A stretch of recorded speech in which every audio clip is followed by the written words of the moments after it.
네, 우리 사도신경으로 신앙 고백하겠습니다. 전능하사 천지를 만드신 하나님 아버지를 내가 믿사오며 그 외아들 우리 주 예수 그리스도를 믿사오니 이는 성령으로 잉태하사 동정녀 마리아에게 나시고 본디오 빌라도에게 고난을 받으사 십자가에 못 박혀 죽으시고 장사한 지 사흘 만에 죽은 자 가운데서 다시 살아나시며 하늘에 오르사 전능하신 하나님 우편에 앉아 계시다가 저리로서 산 자와 죽은 자를 심판하러 오시리라. 성령을 믿사오며 거룩한 공예와 성도가 서로 교통하는 것과 죄를 사하여 주시는 것과 몸이 다시 사는 것과 영원히 사는 것을 믿사옵나이다. 아멘.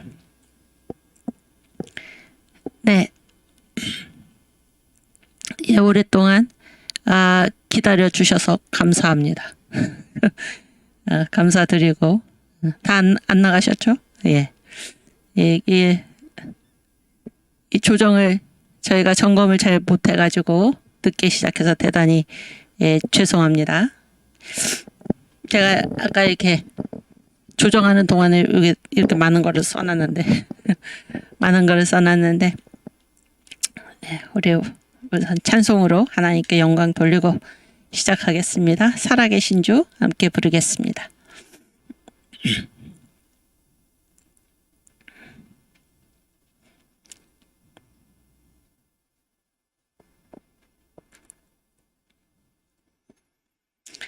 주님 감사합니다. 이 찬양 부를 때 우리 하나님께서 이 세상을 이끄시는 설계도를 생각하시면서 이 복음의 7대 단추 예수님의 탄생부터 새 예루살렘까지 왕국의 연합까지 우리가 기억하면서 부를 수 있기를 바랍니다. 주 하나님 독생자 예수 날 위하여 오시었네. 내 모든 죄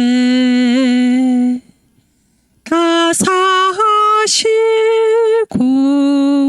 죽음에서 부활하신 나의 구세주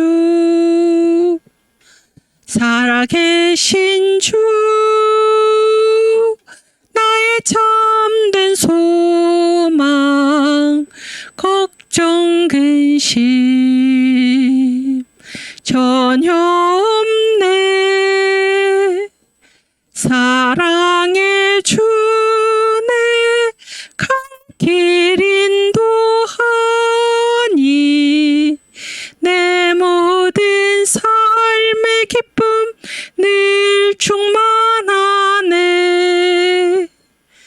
주 안에서 거듭난 생명 도우시는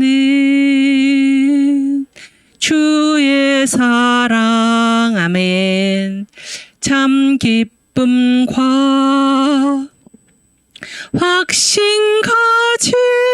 가지고 예수님의 도우심을 믿으며 살리. 살아계신 주 나의 참된 소망 걱정 근심 아멘 전혀 없네. 아멘. 사랑의 주네 길 인도하니 내 모든 삶의 기쁨 늘 충만하네. 아멘. 그 언젠가 주 뵐 때까지 주를 위해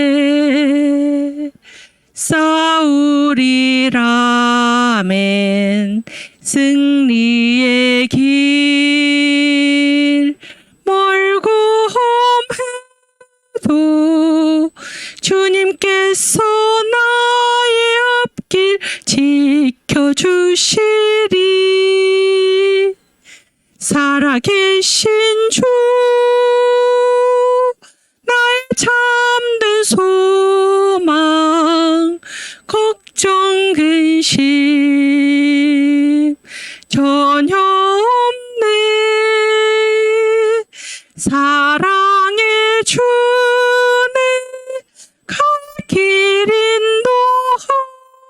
인도하니 내 모든 삶의 기쁨 늘 충만하네. 아멘. 주님 감사합니다. 아멘. 네, 오늘은 이제 지난 시간에 이어서 미국에 대한 분노 그리고 가난에 대한 분노 계속해서 공부하도록 하겠습니다. 우리 파워포인트 사면 보여주세요. 사면. 우리가 이제 이승만 대통령의 지금 이 강의 제목이 대한민국 국부 이승만의 신앙인데, 제가 이제 여러분과 함께 이 강의를 공부를 하면서 이제 생각한 그 하나의 주제가 뭔가 신앙의 일관성입니다. 신앙의 일관성. 그래서 이 분노라는 거는 분노인데 5대 분노죠. 5대 분노. 한번 말씀해 보실까요? 5대 분노가 처음이 무엇이죠? 처음이 왕정에 대한 분노, 그 다음이 일본에 대한 분노, 그 다음이 무엇입니까? 공산주의에 대한 분노, 그 다음이 미국에 대한 분노, 그 다음이 가난에 대한 분노인데, 이 전체 분노를 하나로 꿰뚫는 것이 있다면 그것이 무엇일까? 그것이 바로 신앙입니다. 신앙. 왜 신앙인가? 이 분노라는 거는, 이 분노가 무슨 분노입니까? 사람이 그냥 그 화를 내는 것이 아니라 거룩한 분노이죠. 거룩한 분노. 거룩이라는 말은 구별됐다라는 것이 가장 큰 중대한 의미이죠. 구분되었다. 무엇으로 구분이 되었나? 우리는 하나님을 믿는 자녀로서, 하나님의 자녀답게 살아야 된다. 그래서 하나님의 자녀답게, 아버지가 계신데, 아버지께서 기뻐하시지 않는 일에 대해서 그 자녀된 자들이 기뻐하지 않는다면 그거는 자녀됨에 합당하지 않은 거잖아요. 그랬을 때 이 분노라는 것은 하나님이 이 싫어하시는 일, 하나님이 내가 거룩하니 너희도 거룩하라, 그렇게 말씀하셨죠. 그래서 하나님이 기뻐하시지 않는 일에 대해서 우리도 하나님을 믿는 주의 자녀로서 똑같이 기뻐하지 않고 분노하는 것입니다. 이게 바로 거룩한 분노인데, 이승만의 분노, 정광 목사님께서 쓰신 이승만의 분노의 이 5대 분노, 이승만이 이들에 대해서 분노한 이유는 무엇입니까? 이들이 이 하나님이 기뻐하시지 않는 그러한 자리에, 그러한 모습에 서 있었다 하는 것입니다. 그때마다 이승만은 이 하나님을 믿는 신앙으로서 신앙의 일관성, 처음부터 끝까지 이 신앙의 자세를 가지고 이 하나님의 뜻에 어긋나는 것에 대해서 거룩한 분노를 느꼈다 하는 것입니다. 이 신앙의 일관성이 가장 중요하다, 그런 얘기예요. 여러분, 우리가 이 세상을 살아가면서 일관된 게 굉장히 중요하잖아요. 일관된 게. 근데 무엇에 조금도 변하지 않고 오직 한 길을 걸어가는가 라고 했을 때 그 기준이 하나님이 아니고서는 나머지 일관성은 전부 다 잘못된 것입니다. 잘못된 것이에요. 그래서 우리 삶의 중심에 단 하나의 일관성이 있다면은 그것은 바로 신앙입니다. 신앙. 우리가 이제 여기에 있는 일본의 왕정에 대한 분노, 일본에 대한 분노, 공산주의에 대한 분노, 미국에 대한 분노, 가난에 대한 분노, 이 5가지 항목 중에서, 열거된 항목 중에서 이승만이 이 대상에 대해서 분노했구나 라고 하면서 우리가 조금 놀랄만한 그러한 분노의 대상이 이 5가지 중에서 무엇입니까? 여기 학생 대표 웅지청님 뭐일 거예요? 이거는 조금 의외인데 왜 이승만이 여기에 대해서 화를 냈지? 그게 뭘까요? 그렇지. 저도 그렇습니다. 미국에 대한 분노. 미국은 굉장히 한미 동맹으로 우리하고 끈끈하게 엮어진, 그리고 우리나라에 굉장히 미국이 우호적으로 옛날부터 지금까지도 마찬가지로 그렇게 했었는데 왜 이승만이 미국에 대한 분노를 가졌을까? 이렇게 우리가 의아할 수 있잖아요. 의아할 수 있는데 뭐에서 어긋나는 한, 뭐에 이승만이 가진 신앙, 이 신앙의 노선에서 하나님을 향한 그 신앙의 노선에서 어긋났을 때 그 상대가 미국일지라도 이승만은 분노를 일으켰다 그런 얘기예요. 그러니까 어떤 대상에 대해서 전혀 분노하지 않는다라는 거는 하나님이 아니고 어떤 대상에 대해서 전혀 분노하지 않는다는 거는 항상 그 대상을 사랑한다는 거는 이게 역으로 말하면은 누구를 그 자리에 갖다 놓는 것입니까? 하나님 자리에 바로 그 대상을 갖다 놓는 것과 마찬가지입니다. 그래서 우리가 그 대상을 진실로 사랑한다면, 우리가 자녀를 진실로 사랑한다면 그 사랑에 뭐가 있어야 되는 것입니까? 기준이 있어야 되는 거예요. 기준. 그래서 이 기준이 무엇입니까? 오직 신앙입니다. 오직 신앙, 오직 믿음. 이 믿음의 일관성으로 거기에 그것을 가지고 우리가 하나님 중심을 가지고 각 대상을 대할 때 때로는 거기에 대해서 분노할 수도 있어야 합니다. 우리가 전혀 분노하지 않는다라는 거는 이 대상을 어느 누구의 자리에 갖다 올려놓는 거랑 똑같은 건가 하면은 하나님 자리에 갖다가 올려놓는 거랑 똑같다 그런 얘기예요. 그래서 이 이승만의 5대 분노 중에서는 누구도 들어가나 미국도 들어간다. 이 사실이 오늘 새삼스럽게 다가왔습니다. 4번 다시 보여주세요. 그래서 이승만은 미국에 대해서도 분노했다 그러니까 미국에 대해서도 어떤 문제에 대해서 이 공산주의 문제에 대해서 미국이 공산주의에 대해서 그러니까 이 한반도 남한의 공산화라든지 이 한반도에 이 공산주의가 남아 있는 이 문제에 대해서 미국의 뜨뜻미지근한 태도를 보이는 것은 이거는 있을 수가 없는 일이죠. 있을 수가 없는 일입니다. 왜 그런가 하면 공산주의 자체가 어떻습니까? 공산주의 자체가 반기독교죠. 반기독교가 하나님을 부인하는 것입니다. 하나님을 부인하는 것이고 이 한국 땅에 어떤 한 구석이라도 나는 도대체 공산당을 그냥 둘 수가 없다라는 것이 이 이승만 대통령이 6.25 전쟁 내내 가진 그러한 입장이었습니다. 그거를 우리가 뭐라고 얘기합니까? 북진통일이라고 그러죠. 북진통일. 그래서 이 건국의 4대 기둥인데 건국 당시에 우리가 이 소련이 반대해가지고 북한 지역에서는 선거를 치를 수가 없었잖아요.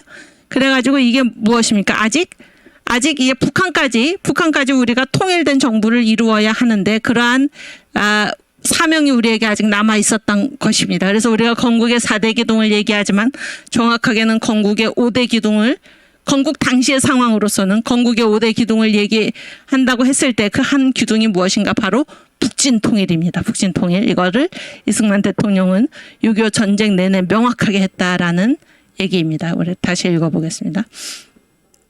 미국과의 협력을 계속하다가 그러니까 미국은 지금 38선까지만 이제 올라가고 더 이상 올라가지 않겠다 그런 얘기예요. 미국과의 협력을 계속하다간 우리도 또 하나의 자유 중국이 되어 버리든가. 이게 무슨 말인가요? 중국이 원래 하나의 나라였는데 이 본토를 공산당한테 내주고 어디로 밀려났을까? 대만 자유중국으로 밀려났죠. 우리가 그런 상황이 돼서는 안 된다 그런 얘기. 미국과의 협력을 계속하다간 우리도 또 하나의 자유중국이 되어버리든가 그렇지 않으면 또다시 40년 전 한국의 모습으로 전락할 것이다. 40년 전은 무엇입니까? 독립을 유지할 힘이 없는 거예요. 우리나라가.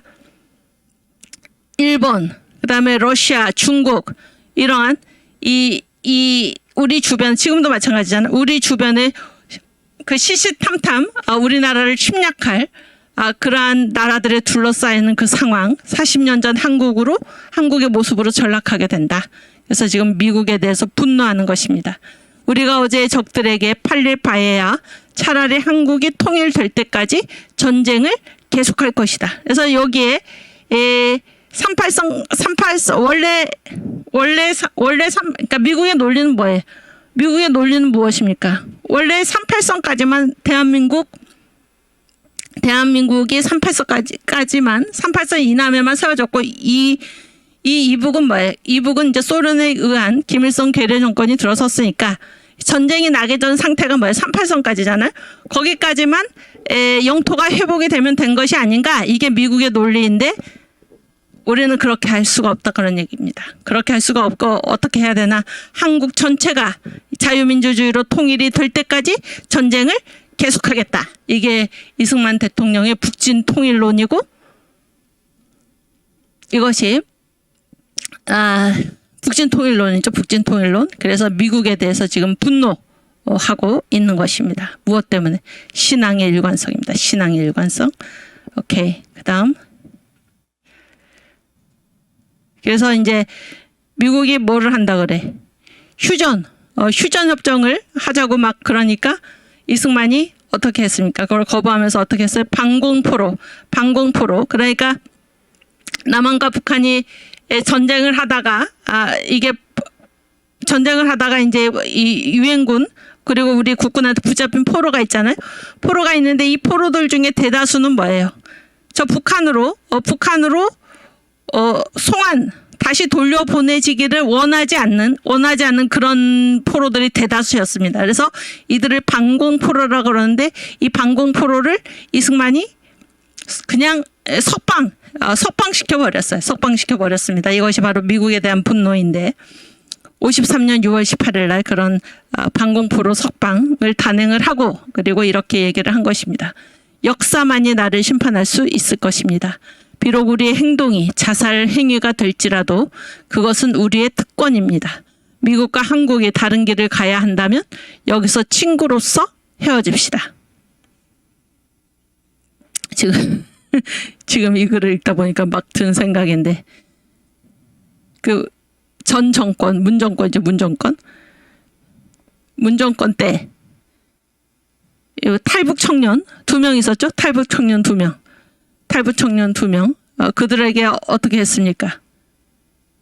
네? 사람을 죽이고 갔다. 이렇게 혐의를 뒤집어 씌워가지고 어떻게 했습니까? 다시 돌려보냈죠.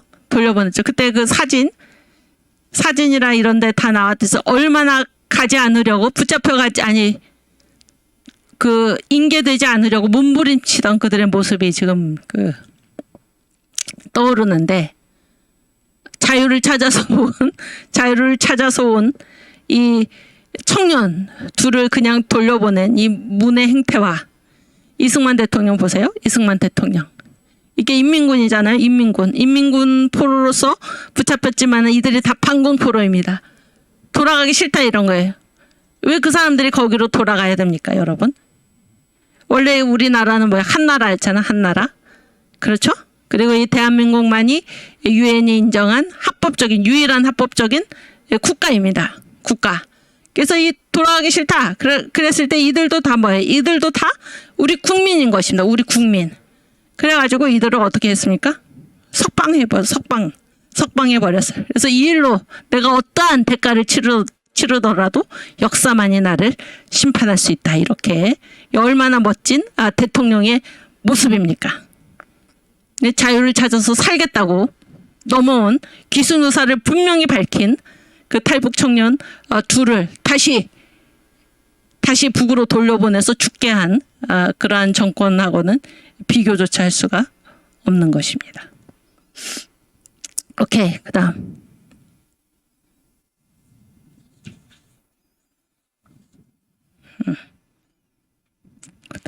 그다음 그래서 이 미국에 대한 분노로서 우리가 지금 두 가지 얘기를 읽어봤는데 이 미국마저도 미국에 대해서도 분노할 수 있었던 것은 그의 분노가 거룩한 분노였고 이 신앙의 일관성 때문에 그렇게 됐다라는 그러한 얘기입니다. 그래서 한반도의 어느 한 구석이라도 공산당이 남아있는 것을 나는 용납할 수 없다 하는 것이죠. 그 하기 전에 우리 그 뒤에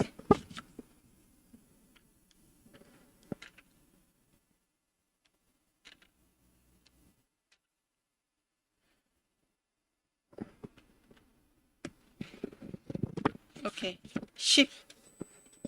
12번.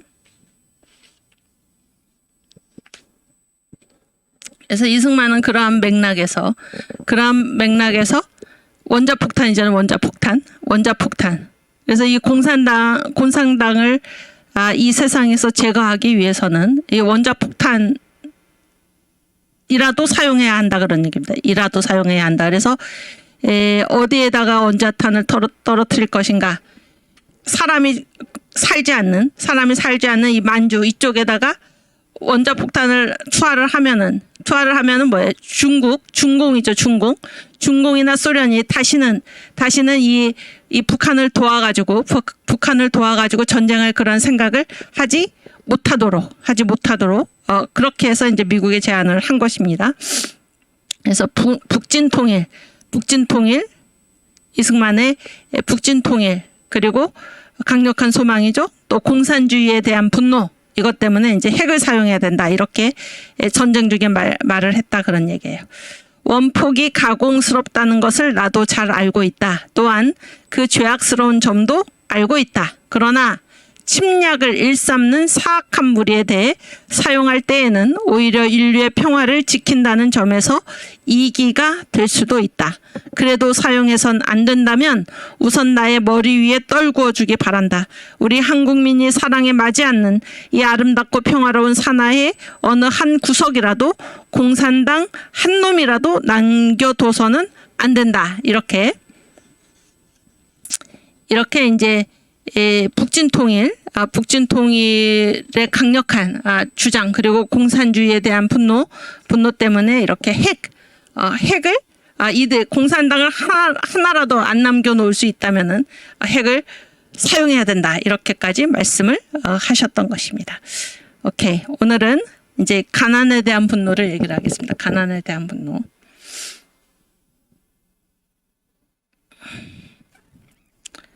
가난에 대한 분노인데 6번.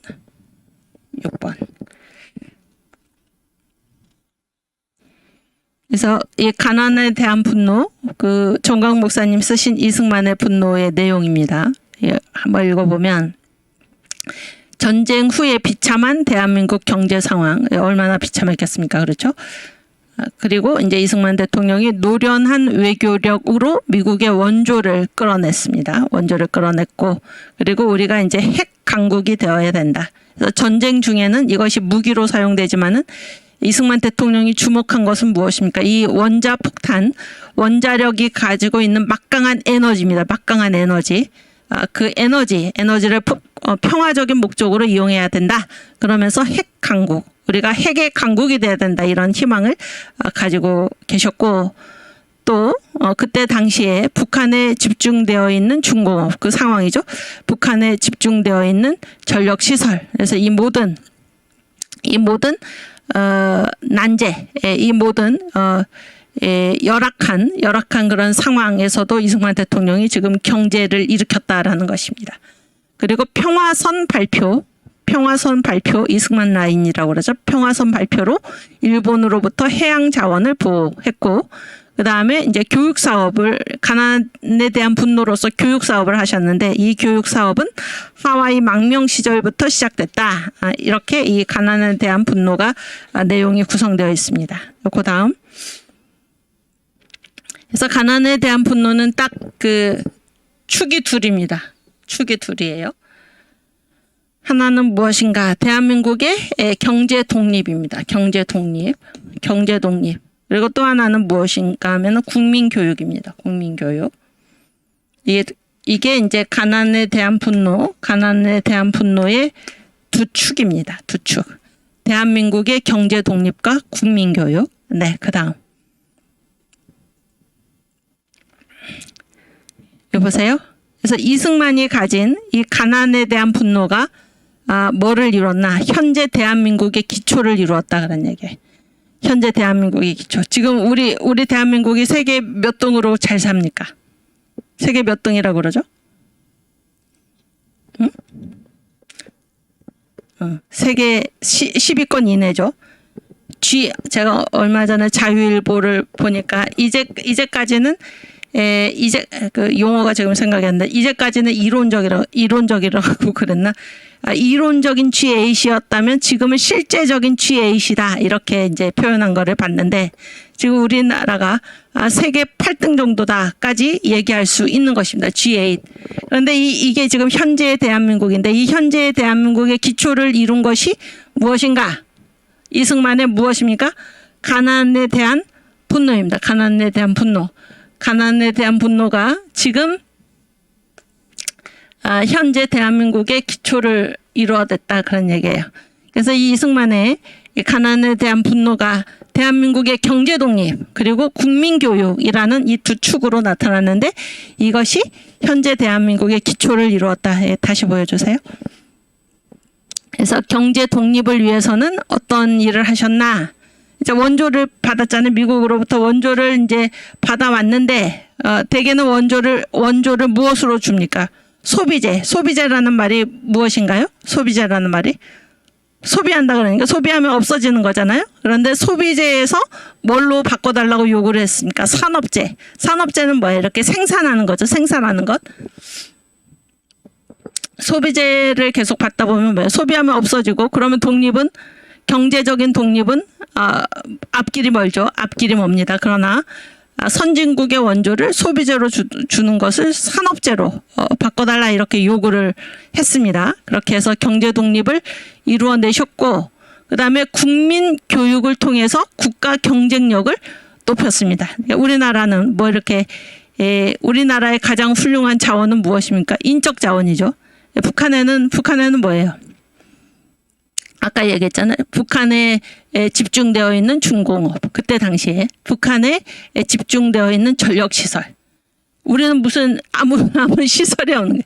아무 시설이 없을 때 두 가지 길을 이제 이승만 대통령이 택했는데 하나는 산업재. 이 남한에도 대한민국에도 이제 그런 기간 산업 이런 것들을 이제 세우는 그런 일들을 시작을 하셨고 그 다음에 국민 교육 이제 우리가 가지고 있는 인적 자원이죠.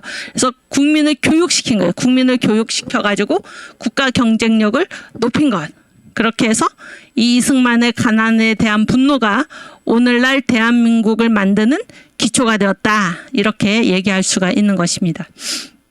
여기서 한 가지 부딪히는 말이 뭐가 있을까 그런 생각을 해보면 우리가 지금 뭐라고 얘기를 합니까? 이 대한민국은 이승만 대통령이 설계도를 그리고 박정희 대통령이 일으켰다라고 얘기를 하죠. 일으켰다라고 얘기를 하는데 이 가난에 대한 분노를 우리가 읽어보면 대한민국의 이 설계도를 그린 것뿐만이 아니고 이 경제적인 독립 그리고 국민교육을 실현시킨 것도 누군가 하면 바로 이승만 대통령이다 하는 것을 우리가 알 수가 있습니다.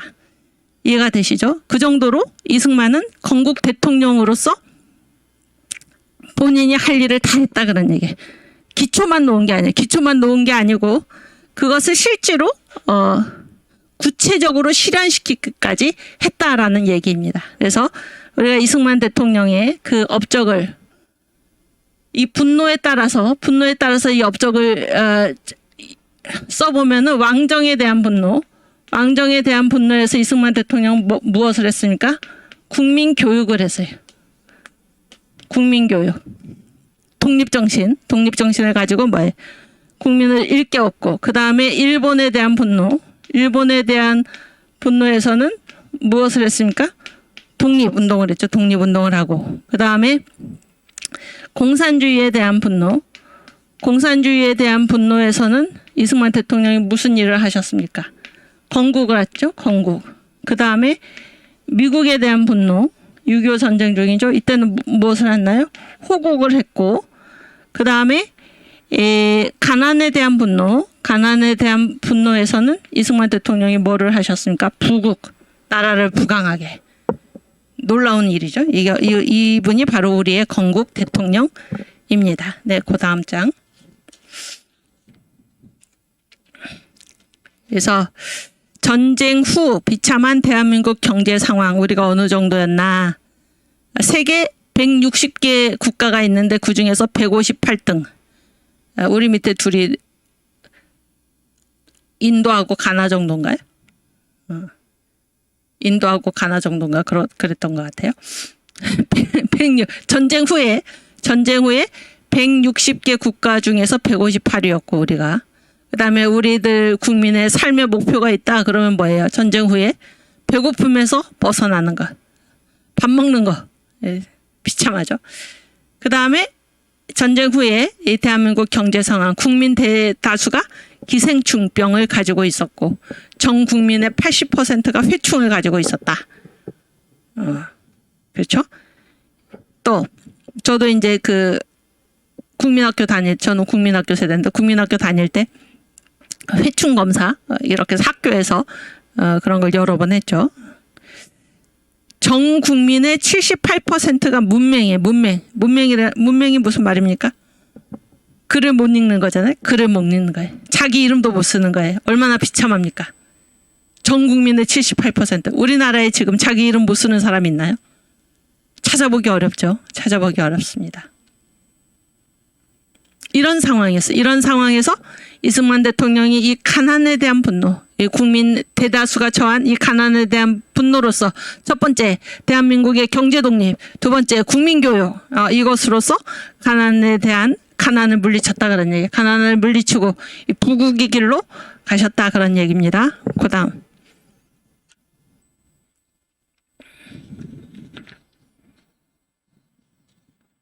그래서 경제 성장을 위한 이승만의 노력을 보겠습니다. 그거를 보기 전에 여러분 보세요. 이 경제 독립이라든지 이 국민 교육이라든지 이거는 잘 보세요. 이거는 체제의 문제입니까? 아니면은 그 내용의 문제입니까? 경제를 독립시킨다. 그다음에 국민을 교육한다라는 것이 이 체제를 안전하게 체제를 안정적으로 만드는 것입니까? 아니면은 그 안에 있는 사람들 한 사람 한 사람의 문제입니까? 제 말이 어려운가요? 그러니까 이거는 체제라는 거는 뭐예요? 체제라는 거는 그 안에 있는 그 체제 안에서 살아가는 개인의 능력이 어떠하든지에 관계없이 이 체제 자체가 그 개인을 보호를 해주는 것입니다. 그게 체제의 중요성인데 그러면 경제 독립이라든지 국민 교육이라든지 이런 거는 체제에 관한 문제입니까? 아니면은 그 안에 있는 한 사람 한 사람의 능력에 관한 문제입니까? 응? 체제의 문제예요? 한 사람 한 사람의 능력에 대한 문제예요? 그렇지. 체제에 대한 문제. 체제. 그러니까 이 대한민국 체제를 세웠다라는 것이 여기서도 드러나는 것입니다. 그래서 우리 대한민국이 경제적으로 독립해 있으면은 그런 얘기. 우리 대한민국이 경제적으로 독립해 있으면은 그 안에서 살아가는 국민은 누구나 다 혜택을 보도록. 이게 경제 독립이에요. 이해가 되시죠? 국민 교육. 우리 대한민국의 국민으로 태어났으면은 그 부모의 무슨 능력과는 관계없이 누구나 다 교육을 받도록. 이게 체제죠, 체제. 체제를 확고하게 한 것입니다. 이게 체제의 문제예요. 이것이 바로 우리 건국 대통령의 공로입니다. 그래서 부국도 뭐예요? 그 한 사람, 국민 한 사람의 능력의 문제가 아니고 그 체제 자체를 부하도록, 부국이 되도록 만들어갔다 이런 얘기예요. 그래서 우리가 여러분과 제가 함께 공부를 해오면서 제가 이제 신앙은 체제의 문제다 이런 말도 했는데 체제가 얼마나 중요한가 하는 얘기입니다. 체제가 얼마나 중요한가. 그래서 윤석열 대통령께서 당선이 된 후에 저들이 우리의 적들이죠. 우리의 적들. 종북 주사파, 민노총 정교조, 좌파 시민단체, 전대협, 종북 주사파죠. 정대협 출신들이 지금 다 그 옛날 청와대에 다 들어가 있었죠. 그리고 그들이 지금 사회 곳곳에 뿌리박고 있고 이번에 그 창원 간첩단 한 간첩망이 전국에 얼마나 여러 곳에 포진되어 있고 새끼 조직을 치고 있나를 우리가 다 봤잖아요. 그 유동열 원장님의 수고로 인해서 다 드러났죠. 그런 게. 그랬을 때 이 체제, 그러니까 윤석열 대통령이 이제 취임한 다음에 이 우리의 적들, 이 종북 주사파의 이들이 노린 것이 무엇입니까? 그들이 주장한 게 뭐예요? 사회 대전환이죠. 사회 대전환. 우리 사회가 지금 무슨 사회입니까? 자유민주 사회죠. 자유민주 사회. 이 체제를 대전환하겠다라는 거는 뭘로 가겠다는, 공산주의 체제로 가겠다는 것입니다. 이 정도로 체제가 중요합니다. 체제. 그래서 적들도 알아보는 거예요. 적들도. 이 대한민국을 무너뜨리기 위해서는 어떻게 해야 되나? 이 대한민국 체제를 붕괴시켜야 한다라는 것이 저들의 주장인 것입니다. 그리고 겁도 없이 그런 얘기를 막 하고 있는 것입니다. 그래서 동일 노동에 대해서는 동일한 임금을 지불해야 된다. 이게 사회주의 아닙니까? 토지를 국유화해야 된다. 이게 사회주의 아닌가요? 우리 체제를 완전히 부인하는 그런 말을 정권의 인사든지 무슨 민노총이든지 겁도 없이 그런 말을 서슴없이 내뱉고 있는 것입니다. 심각한 문제이죠. 심각한 문제. 그 정도로 체제가 중요하다 그런 얘기예요. 그래서 이 가난에 대한 분노로서 대한민국의 경제 독립이나 국민 교육이나 하는 것은 개개인의 능력에 의존하는 것이 아니라 이 체제 자체를 그렇게 만들어 놓았다 그런 얘기예요. 이 체제 자체를. 체제가 그 정도로 중요하다라는 것이고, 여기에 이승만 대통령의 큰 위대한 공로가 있어서 대한민국에 태어나는 사람은 누구든지 그 혜택을 누리도록 만들어 놓으신 것입니다. 누구까지 누리도록. 여러분과 저와 이제까지 살아온 대한민국의 국민들과 저 종북 주사파들까지도 이 체제 혜택을 지금 누리면서 살아오지 않았습니까? 앞으로 누구도, 앞으로 우리의 자녀 손들도, 우리의 후손들도, 그렇죠? 이게 이 체제인데 이 체제를 우리 시대에 와서, 여러분과 저의 시대에 와서 이 체제를 우리가 빼앗기고 저 북한에 김정은한테 갖다 바친다, 이런 거를 우리가 용납할 수 있습니까? 결코 용납할 수 없는 것입니다. 그래서 우리의 이 모든 운동, 우리가 하는 이 모든 일은 체제를 지키는 것입니다. 자유대한민국 체제. 이승만 대통령이 이뤄놓은 이 자유대한민국 체제, 자유민주주의, 자유시장경제, 한미동맹, 기독교 입국론, 북진통일, 이 체제를 지키는 것입니다. 이 체제를 지키는 것.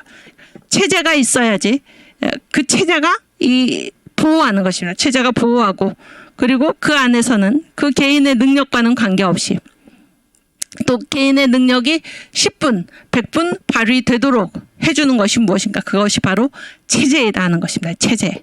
이 체제가 얼마나 중요한가 하는 것을 우리가 다시 생각해야 할 것입니다. 오케이. 그 다음. 아니, 요거 다시 보여주세요. 그래서 이거는 다 체제를 튼튼하게 만들기 위한 것이었다라는 것에 우리가 방점을 찍고 얘기를 들었으면 좋겠는데, 경제 성장을 위한 이승만의 노력. 그래서 경제 성장을 하려면 경제적인 면에, 경제 분야에 우리가 노력을 기울여야 되잖아요. 그렇게 하기 위해서 뭐를 하셨나? 한미 상호 방위 조약을 체결을 했어요. 그러니까 한국과 미국이 서로 지켜준다, 이런 조약을 체결했는데, 이승만 대통령의 놀라운 역사적인 해안이죠.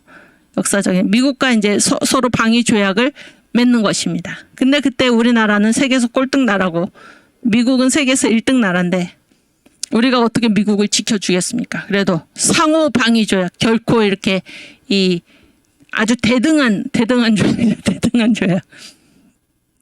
그렇게 해서 미국과 방위 조약, 상호 방위 조약을 체결했기 때문에 우리가 이제 뭐에는 에너지를 덜 써도 되나? 국방과 안보.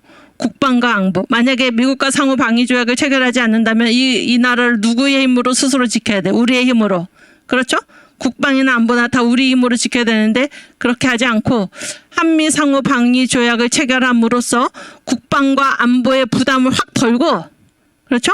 주한미군 때문에 국방과 안보의 부담을 덜고, 그래서 여기에 쏟을 힘을 다 어디에다가 투자할 수 있습니까? 경제 개발에 집중할 수 있는 환경을 조성했다 그런 얘기예요. 아시겠죠? 이제 이거 역사의 이론 중에 이제 역사 정량론이라는 게 있어요. 정량론. 정량이 무슨 말입니까? 정량. 양이 정해져 있다 그런 얘기예요. 양이. 그러니까 우리가 가진 힘은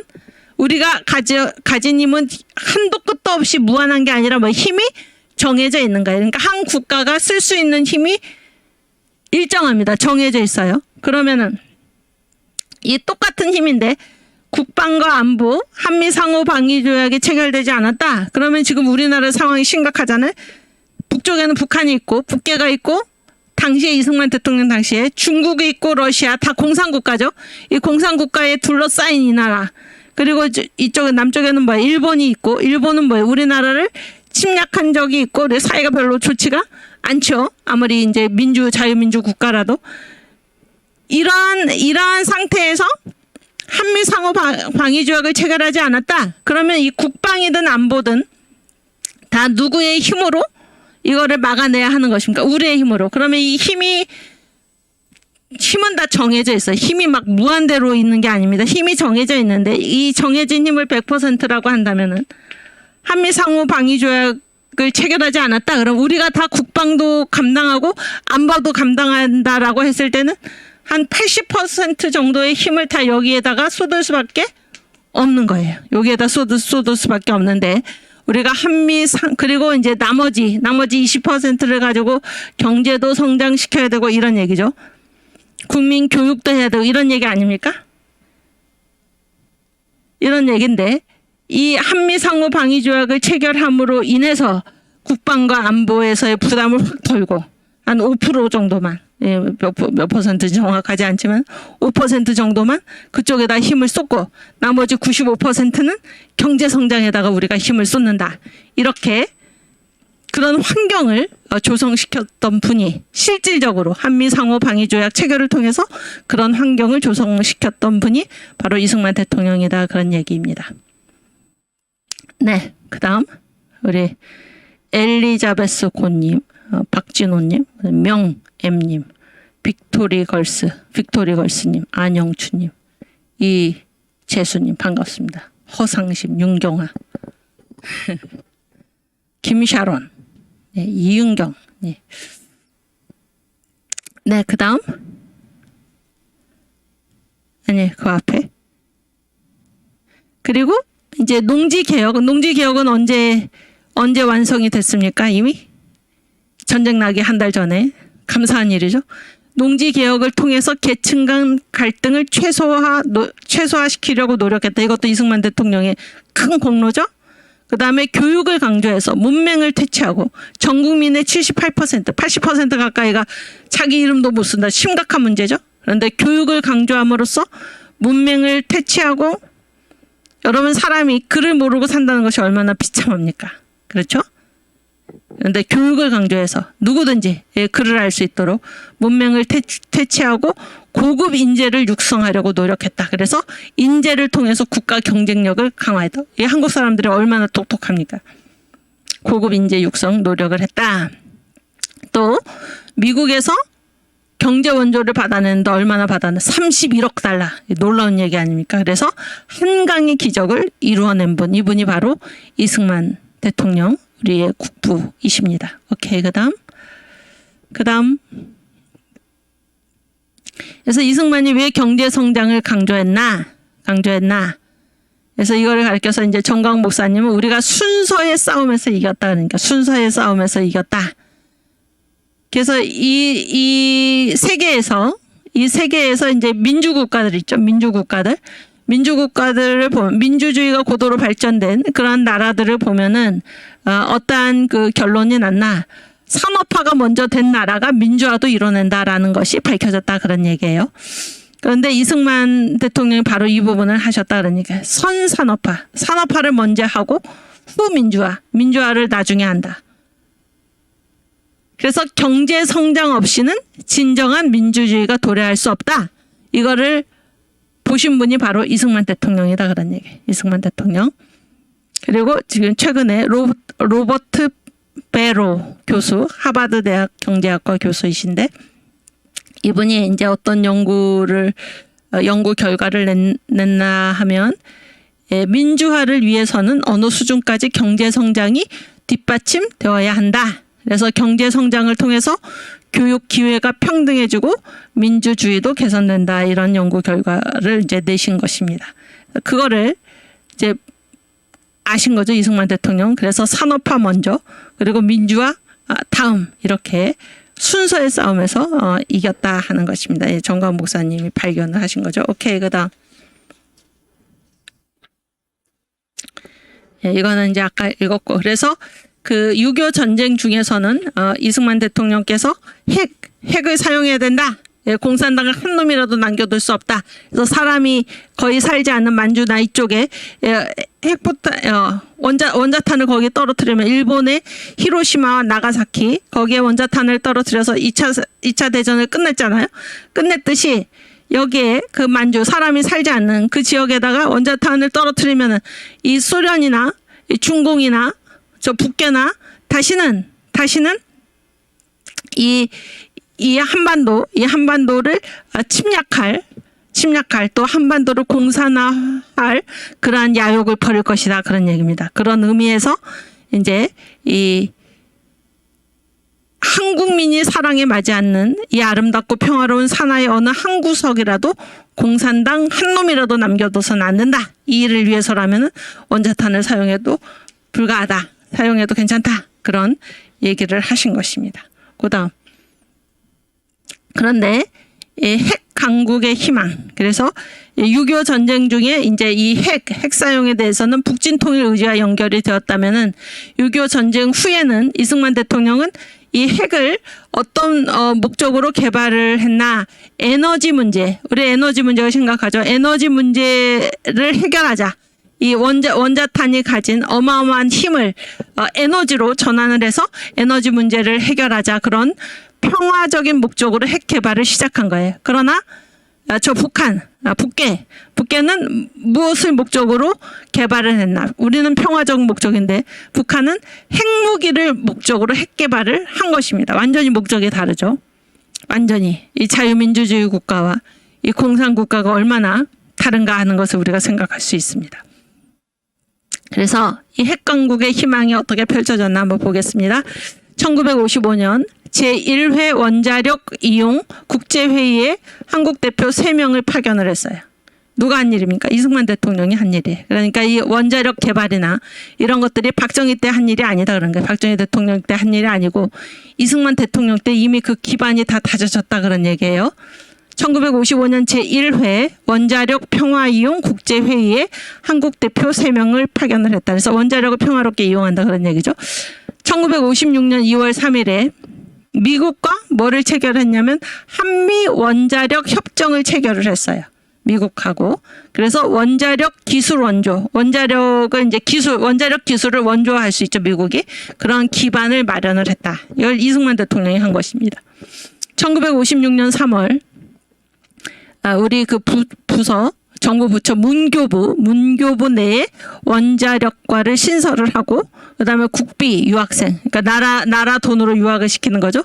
국비 유학생을 해외로 파견을 해서 미국의 아르곤 국립연구소 국제 원자력 학교 여기에 유학을 시켰어요. 그래서 처음에는 10명 미만이 갔지만은 3년 후에는 100명이 넘게 늘어났다 그런 얘기예요. 그래서 이제 인재를 키운 거죠, 인재를. 그 다음 장.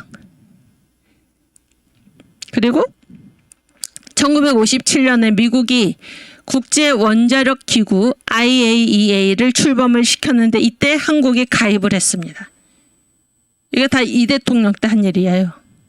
그 다음에 1958년에 원자력법을 제정을 하고 우리나라가 또 1959년 1월에 원자력원 기구죠. 원자력원을 출범시켜서 원자력 정책 집행기구를 출범시킨 것입니다. 또 1959년에 다 이 대통령 때죠. 서울대와 한양대에 원자력공학과를 설치했는데 이 원자력이 발달된 미국에서도 그 과정이 대학원에 있었는데 세계 최초로 대학과정 학부 과정에다가 원자력 공학과를 설치한 것은 우리가 처음이다 그런 얘기예요.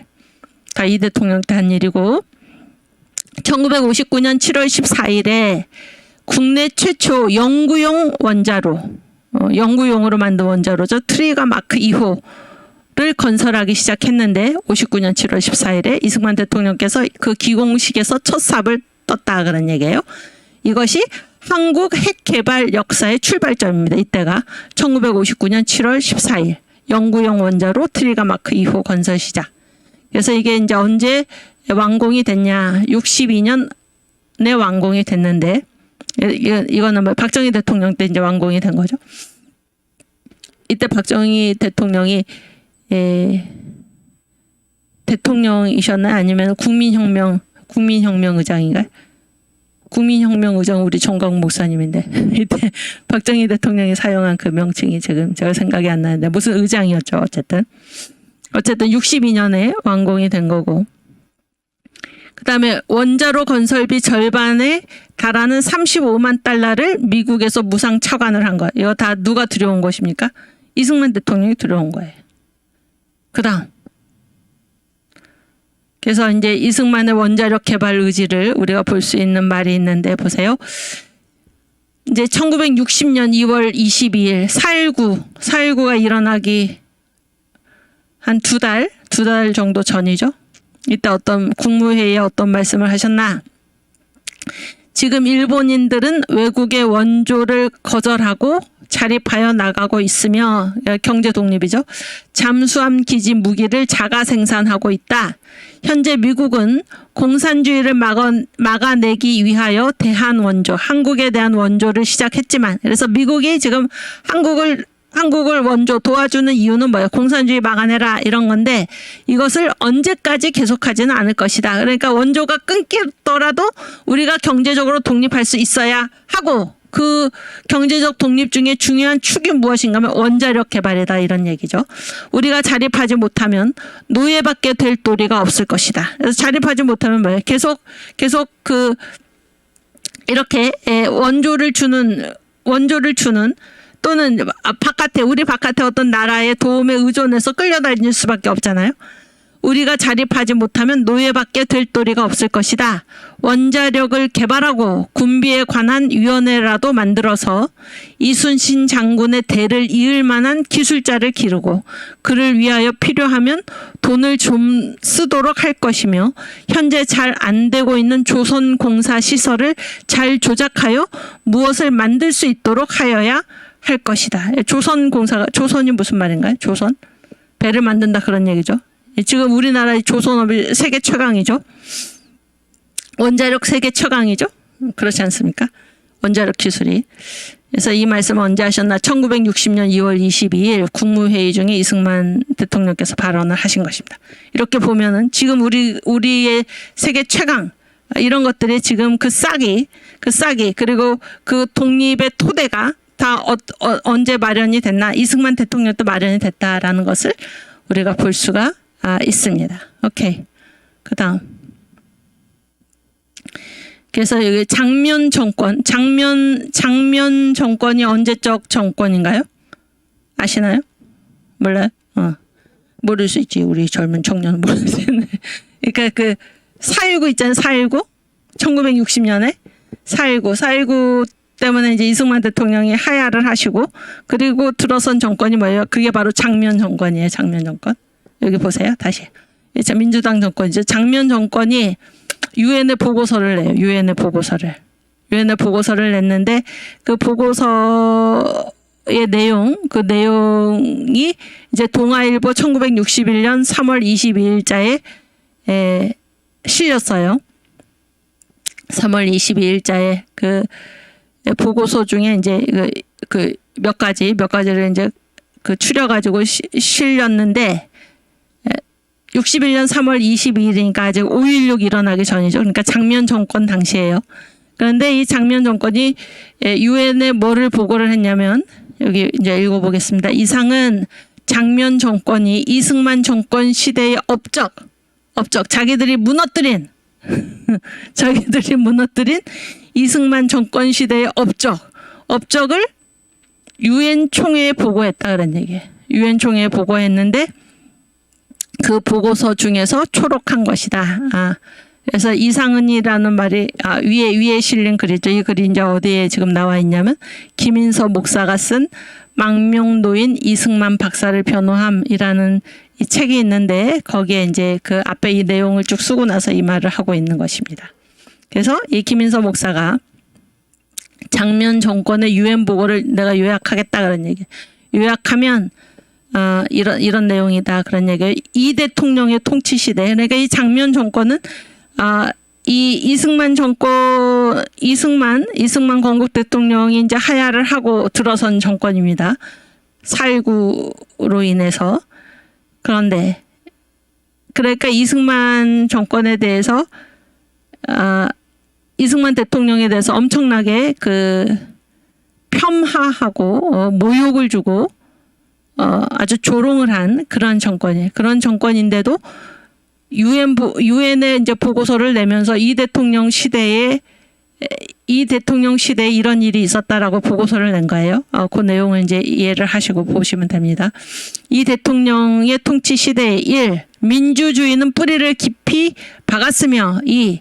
교육은 잘 보세요. 교육은 전체 아동의 96%가 교육을 받고 이게 바로 국민학교죠. 바로. 놀라운 일 아닙니까? 우리가 문맹률이 얼마였어요? 78%였는데 전체 아동의 96%가 교육을 받았다 그런 얘기예요. 그 다음에 대학이 얼마나 세워졌는지 잘 보세요. 대학이 78개 대학. 놀랍죠? 78개 대학에 9만 명의 대학생이 있고 수십만 명의 졸업생으로 우리의 수준이 얼마인가? 이 대학생의 그 수준이 뭐예요? 세계 3위이다. 그러니까 세계. 78개 대학, 9만 명의 대학생, 수십만 명의 졸업생으로 이러한 대학의 재학생과 그 대학과 그러한 졸업생 수가 세계 3위이다. 그런 얘기예요. 놀랍지 않습니까? 그 다음. 또 전체 아동의 96%가 교육을 받는 그러한 일을 해냈다. 그런 얘기예요. 그 다음 장. 그다음에 6.25 동란으로 인한 30억 불의 전화 손해는, 그러니까 전화가 무슨 말이냐면 전쟁으로 이제 우리가 화를 입은 거예요. 전쟁으로 재앙을 입었는데 그 손해가 얼마인가 하면은 30억 불이에요. 30억 불. 놀라운 손해죠. 그런데 이 30억 불의 손해가 보세요. 1959년까지 완전히 복구가 됐다. 1959년. 우리가 휴전이 된 때가 언제? 1953년이잖아요. 1959년까지 6.25 동란 때문에 입은 30억 불에 해당하는 그러한 손해가 완전히 복구가 돼서 1959년까지. 그리고 계속 거기.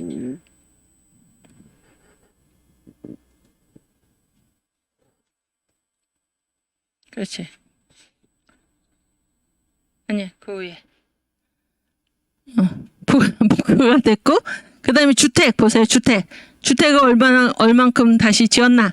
52만 호. 놀랍죠? 52만 호의 주택을 세웠고 건조했고, 그 다음에 경제 보세요. 경제는 1959년 화폐 가치의 안정으로 경제가 안정되었고, 이해에 59년에 곡식이죠? 쌀 뭐 이런 거. 양곡을 420만 톤이나 생산을 했다. 420만 톤. 그래서 모든 것이 역사상 최고 수준에 달했다. 이렇게 이제 유엔에다가 보고를 한 거예요. 누가? 장면 정권이. 근데 장면 정권은 이 이승만 정권에 대한 태도가 적대적인 태도. 그래서 자기들이 무너뜨려 놓고 그 업적을 그렇게 보고를 한 거예요. 무슨 얘기인지 아시겠죠? 그래서 이제 이 김인서 목사가 여기에 대해서 뭐라고 얘기했나? 이승만은 건국 대통령으로 이렇게 놀라운 훌륭한 정치를 하고서도 똥이 되고, 똥이라는 말을 누가 썼냐면 장명 정권이 쓴 거예요. 똥이 되고, 이승만이 똥이다 이렇게 얘기를 한 겁니다. 똥이 되고 정치적인 악한이 뭐예요? 악한이 무슨 말입니까? 불량배, 나쁜 사람 그런 얘기죠. 정치적인 악한이 되었다. 그래서 이승만이라는 사람은 때려잡고 이승만의 훌륭한 업적은 누구 것처럼 세계에 발표한 거예요? 장면 정권의 것처럼 세계에 발표한 거예요. 이런 비열한 이런 일이 이때도 있었다 그러네. 이때도. 이명박 대통령이 이제 그 시장 때 공로가 무엇입니까? 시장 때 공로가 뭐예요? 청계천이죠. 청계천 복구. 그 다음에 또 뭡니까? 이게 그 서울 이제 버스나 지하철이나 이렇게 환승제도 지금 그 서울뿐만이 아니라 전국적으로 다 됐는데 그게 이명박 대통령의 공로인데 이명박 대통령의 서울시장에 대해서 엄청나게 욕을 하면서도 그 업적을 자기들의 것인 양 제가 이제 저는 버스를 많이 타고 다니니까 잘 아는데 이 환승제도가 뭐 서울의 자랑입니다. 그러고 그 박원순 그 시장 그때 막 그렇게 홍보를 하는 것을 제가 봤습니다. 그러니까 뭐예요? 사람은 때려잡고 그 사람이 이룩한 훌륭한 업적은 자기 것처럼 세계에 발표하는 이게 좌파들의 습성이죠. 이게 얼마나 비열한 일입니까? 좌파든 우파든 이 장면 정권은 소위 우파라는 사람들이 우파라고도 볼 수도 없죠. 생각하면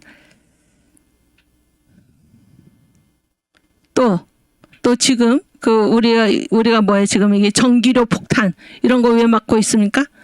가스료 폭탄 이런 거 왜 막고 있습니까? 어느 정부의 잘못 때문입니까? 앞에 문정권의 잘못 때문이죠. 원자력 다 폐기하라 그러고.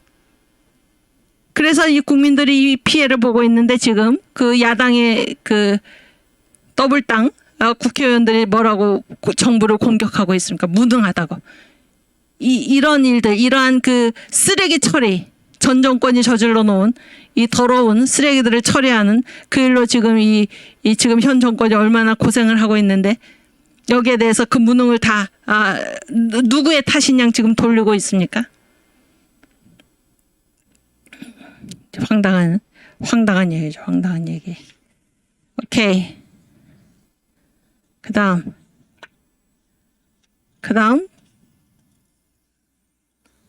파워포인트. 오케이. 그래서 장면 정권의 유엔 보고 요약하면서 이제 뭐라고 얘기했나 이 김인서 목사가 그러니까 사람은 때려잡고 그 사람이 이렇게 놓은 이승만 건국 대통령이 이렇게 놓은 훌륭한 업적을 마치 자기 것처럼 지금 유엔에다가 보고했다 그런 얘기예요. 그래서 우리 다 같이 노래나 불러보자. 그러니까 그 이승만 대통령이 아직 현직에 계실 때 이 민주당의 구호가 뭐였냐면 못 살겠다 갈아보자 였습니다. 못 살겠다 갈아보자. 그런데 이렇게 훌륭하게 정치를 했는데 못 살겠다 갈아보자 라고 했던 것이 얼마나 거짓 구호였나라는 것이 지금 드러난다 그런 거예요. 자기들의 그 행동에 의해서. 그러면서 우리 다 같이 노래나 불러보자. 못 살겠다 갈아보자. 왜 못 사나? 1959년 양곡 420만 톤 3천만 석유로다. 이게 못 사는 것입니까? 그리고 1960년 XXX 배불러 못 살겠다 갈아보자. 배불러 못 삽니까? 이런 훌륭한 일을 했는데 이렇게 얘기했다는 거예요. 못 살겠다 갈아보자고 했다는 것입니다. 78개 대학 9만 대학생도 너무 많아 못 살겠다. 데모로 다 갈아보니 XX1호다. 이렇게 비아냥대는 정말 한탄스러운 거죠. 이런 훌륭한 건국 대통령을 쫓아낸 것입니다. 몰아낸 것입니다. 그래서 이 제목이 뭔가 하면 이 김인서 목사가 이제 제목이 뭐예요? 책 제목이 뭔가 하면 망명노인 이승만 박사를 변호함. 이때 이승만 박사가 우리 건국 대통령께서 하야하신 후에 하와이로 이제 요양차 가셨죠. 요양차 가셨는데 어떻게 한 것입니까? 돌아오지 못하게 하는 거예요. 돌아오지 못하게. 그러니까 그러한 상황에서 이 김인서 목사가 책을 쓴 것입니다. 망명노인 이승만 박사를 변호함. 이런 책입니다. 이 책을 여러분 기회가 되신다면 반드시 읽어보시기를 바랍니다. 읽어보시길 바라고 그러면은 저도 이제 그동안 우리가 잘 알지 못했잖아요. 우리가 잘 알지 못했던 놀라운 일들이 여기다 적혀 있습니다. 여기다 적혀 있고 그래서 여러분이 꼭 보시기를 권고합니다. 권고. 오케이. 그다음 시간 다 됐네.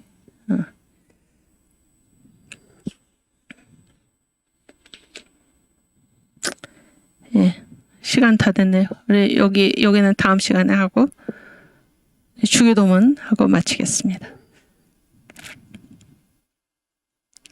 하늘에 계신 우리 아버지여, 이름이 거룩히 여김을 받으시오며 나라가 임하옵시며 뜻이 하늘에서 이룬 것 같이 땅에서도 이루어지이다. 오늘날 우리에게 일용할 양식을 주옵시고 우리가 우리에게 죄 지은 자를 사하여 준 것 같이 우리 죄를 사하여 주옵시고 우리를 시험에 들게 하지 마옵시고 다만 악에서 구하옵소서. 대개 나라와 권세와 영광이 아버지께 영원히 있사옵나이다. 아멘. 네, 감사합니다. 여러분 오늘 그 자유마을 대회 잘 나중에라도 잘 보시고 또 내일부터 있는 대구에서 있는 성령의 나타남 집회도 많이 참석하시고 또 유튜브로 함께 하시고 건강하게 잘 지내시고 다음 주일에 다시 반갑게 뵙겠습니다. 감사합니다.